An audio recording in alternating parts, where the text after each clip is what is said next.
Papo Antagonista. As notícias essenciais para entender os assuntos da semana no Brasil. Comentário de Diogo Mainardi. Muito boa noite, bem-vindo, Diogo Mainardi. Obrigado, Cláudio. Boa noite.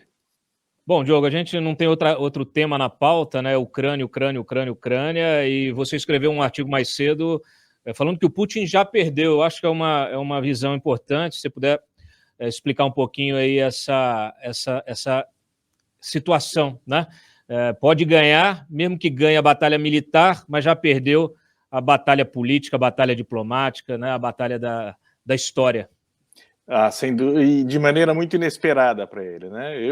Eu imagino que ele esteja preparando um massacre nas próximas horas, nos próximos dias, justamente por ter perdido, por estar numa situação tão fragilizada como esta. Eu acho que ele vai tentar voltar para a mesa de negociação, se possível, reforçado com o que ele tem, a única coisa que ele tem, que é uma crueldade, um impulso destrutivo que dá medo, né? Dá muito medo. Ele começou neste fim de semana com a chantagem nuclear, que é um perigo real, que não pode ser minimizado, e acuado, ele deve tentar aumentar o cacife dele, provocando um verdadeiro massacre na Ucrânia nos próximos dias, para poder oferecer um cessar-fogo em troca de alguma coisa, sabe-se lá o quê, algum pretexto válido para que ele possa fazer um acordo. Mas o fato é que ele já perdeu, porque jamais... Eu passei 17 anos no Manhattan Connection e, como você pode imaginar, o Putin era um assunto recorrente, sempre com o mesmo método de atuação, sempre igual. Ele sabe reprimir, torturar e assassinar. Sempre fez isso. Ele vai fazer todas as vezes em que puder, ele vai agir dessa maneira novamente na Ucrânia, sem dúvida nenhuma. Ele foi lá para reprimir, torturar e assassinar o presidente Zelensky. Se deu mal, porque pela primeira vez na história da Rússia moderna, houve uma reação inesperada, popular, por causa por causa da figura do Zelensky, em primeiro lugar, por causa da situação em que se encontrava a Ucrânia, a reação das pessoas, pelo fato de ser na Europa, não é o Azerbaijão, não é a Chechênia, não é a Geórgia, é mais perto, é a Ucrânia. A reação que houve nos Estados Unidos e, sobretudo, na Europa, foi absolutamente inédita. Nos 17 anos de Manhattan Connection, em que eu passei repetindo as mesmas coisas sobre o Putin, eu jamais havia comentado algo semelhante. É absolutamente inédito o que está acontecendo. Europa, os Estados Unidos também, mas a Europa, em particular, está pronta para confiscar o dinheiro que o Putin roubou e que está na mão dos oligarcas amigos dele. Ele roubou, não se sabe exatamente quanto, mas algo em torno de 200 bilhões de dólares. Ele é o homem mais rico do mundo, provavelmente, junto com a turma dele, junto com a máfia dele. E isso vai ser confiscado. Ao mesmo tempo que ele perde o dinheiro, ele perde o poder e perde a Rússia, porque os russos vão ficar numa situação muito complicada. O que aconteceu hoje já, com o Banco Central batendo cabeça, bolsa que não pode abrir, rublo que cai 40%, filas intermináveis no caixa eletrônico, porque não tem mais dinheiro para retirar de nenhum lugar, vai haver uma falência, uma cadeia de falências, um dominó de falências, que vai provavelmente atingir primeiro o setor financeiro, mas todos os outros também. Todas as grandes companhias russas estão perdendo posições no Ocidente. Eu estou falando para danar, mas é só para completar o raciocínio sobre a derrota do Putin, sobre o meu temor de que essa derrota leve o Putin a um gesto ainda mais extremo neste momento, para aumentar o poder negocial dele, e o fato de que nós estamos diante de uma situação inédita. Nunca ocorreu algo assim, e a gente está do lado certo. É bom ver as democracias do mundo ocidental se unindo para punir um monstro desses. Tudo bem, a população que levou, a população europeia que empurrou os próprios governantes para isso, mas também os governantes agiram direito, estão agindo com coragem, inclusive, com um risco para as próprias economias. É um momento que tem tudo de pior e, ao mesmo tempo, dá uma margem de esperança de que a tirania pode ser detida. 3 itens aí para corroborar a tua fala, né? De forma inédita, né? 4.500 soldados russos já morreram no conflito até agora, pelo menos confirmados aqui, segundo a própria Ucrânia, né?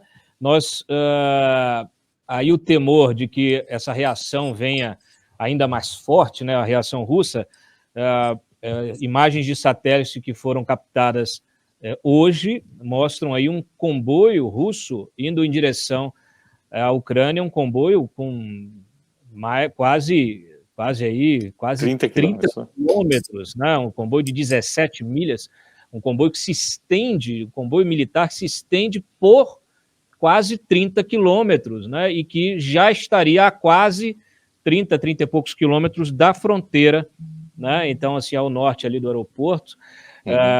Então, impressionante, né? Então, para além do que você falou, da ameaça militar, de ter colocado em alerta máximo as forças de dissuasão nuclear da Rússia. Pela primeira vez. Pela primeira vez na história da Rússia moderna. Pela primeira vez. E pela primeira vez, dentro desse pacote de reação, né, todas essas sanções que estão acontecendo em diferentes níveis, né? Você tem a FIFA expulsando a Rússia de todos os campeonatos, você tem a Suíça, né, fazendo o confisco também de bens. Quer dizer, a Suíça, que até na Segunda Guerra Mundial se manteve neutra, desta vez ela tomou posição, né? Então ele está conseguindo, o Putin está conseguindo, de fato, aí, tirando alguns tiranetes, né, de Belarus, esses outros aqui, Venezuela, Cuba, Coreia do Norte, China, que ainda está meio ali, meio cá, meio lá, tirando os tiranetes, você tem um sujeito absolutamente isolado. O embaixador da Ucrânia, que hoje abriu ali, depois do secretário-geral da ONU e do presidente, ele abriu a fala nessa sessão emergencial da Assembleia Geral da ONU, que também é muito rara de ser convocada, só foi convocada 10 vezes na história, essa é a 11ª, ele abriu a fala dele comparando, né, o Putin no bunker dele com o Hitler também, no bunker dele, onde ele acabou morto, né? Então, assim, você acha que o Putin pode ter o mesmo fim do Hitler? É difícil, né? Porque ele tem lá o botãozinho justamente do arsenal atômico, né? Eu acho que o Putin corre um risco de um golpe interno na Rússia. Acho que os militares podem dar um teco nele, sim. Acho que podem achar que ele foi longe demais e tentar resolver essa situação internamente.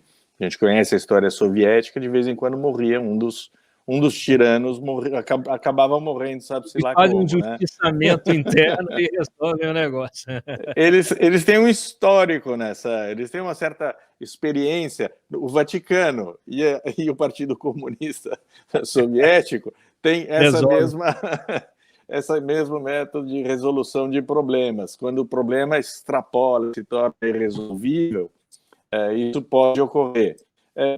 Também pode, a gente sabe que a Rússia não é uma democracia há muito tempo e o espaço democrático foi se estreitando cada vez mais, mas um desastre econômico dessa dimensão que está na porta da Rússia neste momento pode provocar um tipo de rebelião popular difícil de ser controlada, porque essa é outra coisa que a gente conhece sobre os russos, né?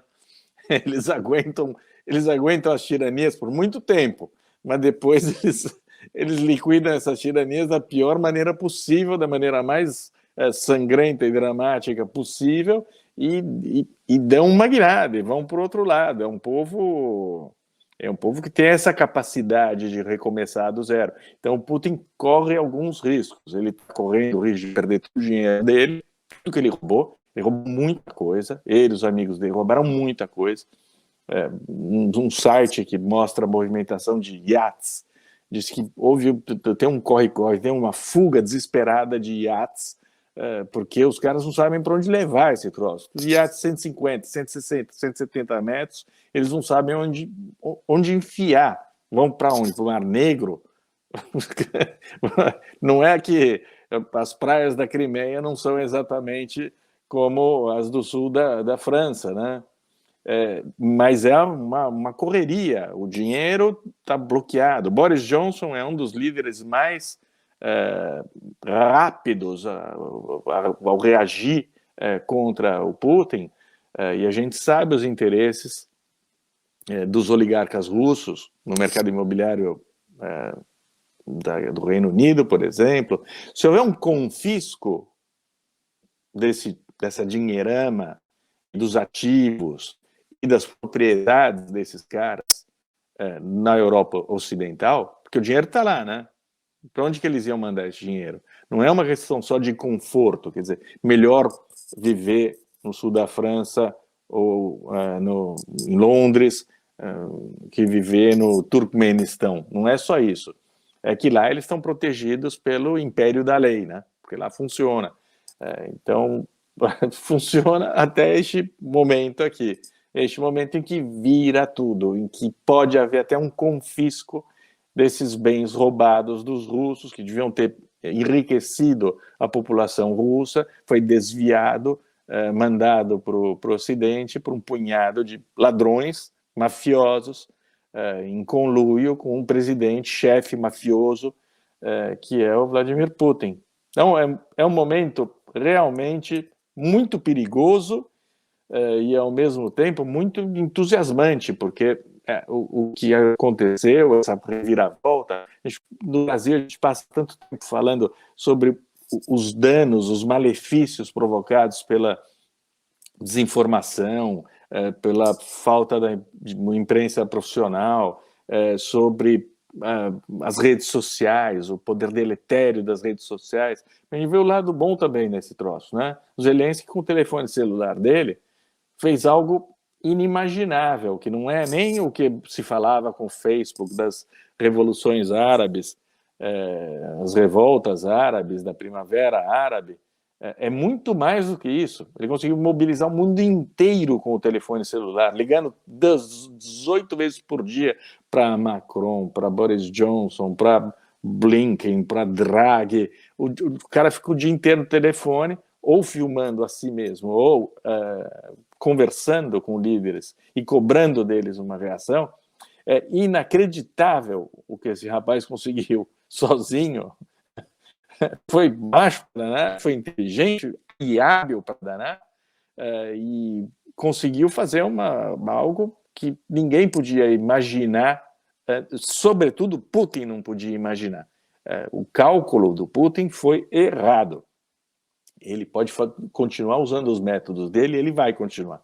Ele vai esmagar os ucranianos, ele vai tentar matar o Zelensky, mas ele se ferrou, porque o cálculo foi mal feito, e ele vai sair perdendo dessa história. O Zelensky teve esse mérito, né, de personificar o próprio cidadão, né, porque como ele não é um político profissional, ele de alguma maneira conseguiu trazer humanizar, né, o líder de uma nação. Normalmente a gente está acostumado a lidar com políticos profissionais que estão distantes do povo, e o Zelensky teve essa capacidade, inclusive até heróica, né, de se posicionar na frente de batalha, de não sair do país, não fugir do país. Lhe foi dada uma porta de saída, o próprio Estados Unidos ofereceu uma carona, né, para ele sair, e ele usou isso até para fazer propaganda mesmo, né, uma autopropaganda, dizer, olha, eu não quero, acabei de receber aqui um convite, não vou embora, vou ficar até o fim, né? Então, assim, De fato, ele daí, e você vê como funcionou a propaganda, né? Porque a frase dele, que é muito boa, eu preciso de munição, não de uma carona. uma carona Ele não ganhou a carona e ganhou a munição. e ganhou Porque munição. o que os alemães fizeram, por exemplo, é outra coisa absolutamente impensável, inédita. Depois da Segunda Guerra Mundial, o alemão arma, ainda mais arma, mesmo que seja arma para defesa, exportar arma para outro país. A Alemanha, a gente não está falando dos Estados Unidos, a gente está falando da França, a gente tá falando, Alemanha. A Alemanha está mandando 1.500 foguetes para o Zelensky. Isso aí. É um negócio que a gente jamais poderia imaginar dos tempos da Guerra Fria, o que for. É inimaginável que isso aconteça. A Itália também está mandando armas. A gente está vendo, a gente está vendo uma unificação do mundo civilizado, né? Inteiro, independentemente de ideologias, contra a barbárie. E aí o teu presidente da República está do lado de lá. Está falando Mattarella? Não. Estou falando do Bolsonaro, que o outro presidente, aquele que se renega, que está no Guarujá. E aí no intervalo ali de jet ski com lancha, ele parou ontem para falar bobagem, como sempre, né? Tentando relativizar, ainda quis fazer piada com o Zelensky, né? Debochar do Zelensky, que é muito mais macho, né, do que ele, muito mais homem do que ele, muito mais líder do que ele nunca poderá ser, e tentou relativizar, quer dizer, se colocando aí como uma peça de propaganda. Até escrevi mais cedo um artigozinho mostrando e levantando uma dúvida, não sei se é a sua também, mas eu acho que todo esse posicionamento que é bárbaro, né, do próprio Bolsonaro, levanta ali uma questão sobre a viagem dele, né? Essa fachada de vou lá resolver questão de fertilizante, que já estava resolvida, não se sabe nem se vai sair agora, e o fato é que ele levou a tiracolo o Carluxo, que cuida dessa milícia digital, junto com um dos seus principais assessores, que já foi identificado como integrante do gabinete do ódio. E a gente teve ontem mesmo o Pavel Durov, que é do fundador do Telegram, admitindo e pedindo até para os usuários do Telegram: olha, tomem cuidado, porque estão usando a plataforma para desinformação. E o governo russo usa de forma muito parecida, o padrão é o mesmo, usa o Telegram da mesma maneira que o Bolsonaro usa, ali tentando jogar informação e manipulando os usuários, né, que são os cidadãos, né? Então, assim... O Bolsonaro é um escroque, ao mesmo tempo um otário inacreditável, né? Isso, a gente já conhecia a dimensão dele, que é ínfima, durante toda a epidemia. Acho que todos os brasileiros puderam medir o tamanho do Bolsonaro. O Bolsonaro é uma mistura de analfabeto, de escroque, é uma pessoa desprezível e sem princípios. Isso é o que é ainda mais claro nesse caso, né? A falta de princípios dele durante a viagem à Rússia, em todas as declarações que ele deu depois disso. Ele pensa só nessa... Ele é um mini Putin, no sentido de que ele tem um pavor, ele quer manter o poder, assim como o Putin. Essa é a única coisa que passa pela cabecinha ínfima dele, e ao mesmo tempo ele está disposto a qualquer coisa, ele topa qualquer parada para manter esse poder, e tem um medo desgraçado de parar na cadeia, né? Então a viagem russa tem de ser lida, é inevitável. O cara não foi se cobrir de adubo, era muito pouco, adubo era muito pouco. É evidente que ele quis esmerdear também as eleições, criando uma ponte com essa estrutura emporcalhada de redes sociais, que também pode passar por um processo de limpeza, e nós já estamos vendo isso agora, de como os russos estão sendo afastados, por exemplo, da possibilidade de monetizar. Isso, as grandes empresas russas de comunicação, deve haver maior, depois de toda essa farra de mentiras, de desinformação russa, depois de todas as tentativas de hackear, de cyberataque, etc., pode haver uma tensão muito maior do Ocidente, e aí deve incluir o Brasil também, não dos brasileiros, mas isso deve afetar também esses canais de desinformação gerados na Rússia e que podem afetar de alguma maneira as eleições no Brasil. É tudo mesquinho, é um pouco mexendo. Os caras podem armar o que eles quiserem. Bolsonaro é o lixo, a escória da história. Não tenho medo também de fake news, pode fazer o que quiser. Usa Telegram, enfia no rabo o Telegram. O Bolsonaro morreu politicamente, ele não tem mais saída. Ele é um homem desprezível e desprezado pela grande maioria da população brasileira e vai continuar assim até o fim. Não tenho medo do Bolsonaro. Tenho medo das consequências dos atos do Bolsonaro neste momento, porque, mais uma vez, o Brasil se isola completamente do resto do mundo, é objeto não de medo como o Putin, mas sim de chacota. O Brasil se coloca numa situação ridícula, uma palermice gigantesca, em que o embaixador na ONU diz uma coisa e o Bolsonaro diz outra no mesmo minuto, o que é pior ainda, né? É pior do que o Maduro, porque o Maduro pelo menos está do lado de lá. O Bolsonaro nem isso. Ele não há o que dizer, ele tem de ser chutado do poder junto com o Putin. Depois do Putin, ele é menos perigoso do que o Putin, porque ele faz mal só a nós brasileiros, não ao resto do mundo. Mas como caráter,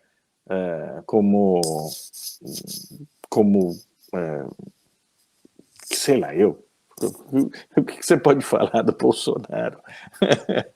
Como dimensão moral, não há nada pior do que ele, né? O cara é um rato. Eu sei uma coisa, Diogo, o Putin não vai abrir o bunker dele para o Bolsonaro. Olha, se abrir vai ser para o Bolsonaro ter o papel da Eva Braun. Muito bem, Diogo Mainardi, obrigado pela participação. Obrigado, Cláudio. Vamos manter aí toda a nossa reportagem dedicada a esse assunto da Ucrânia, que naturalmente está demandando a atenção de todo mundo.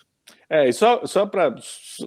Acho que a gente merece também, né? O nosso site, mais uma vez, estava atento à questão do nosso tamanhozinho também, pequenininho.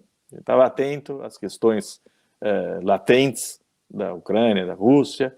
A gente chamou a atenção, assumiu a posição certa desde o começo, e é um orgulho para mim ser sócio desse negocinho que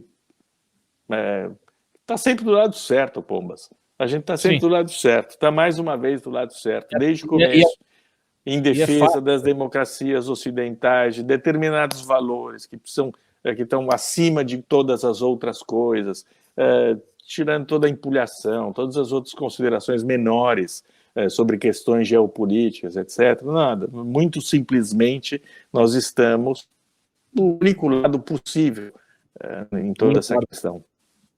É isso. É muito fácil escolher o lado certo. Para a gente é muito fácil. Maravilha, vamos nessa. Tchau, Cláudio, bom trabalho. Bom carnaval. Papo Antagonista. Reportagens exclusivas, bastidores do poder e análise com quem faz notícia.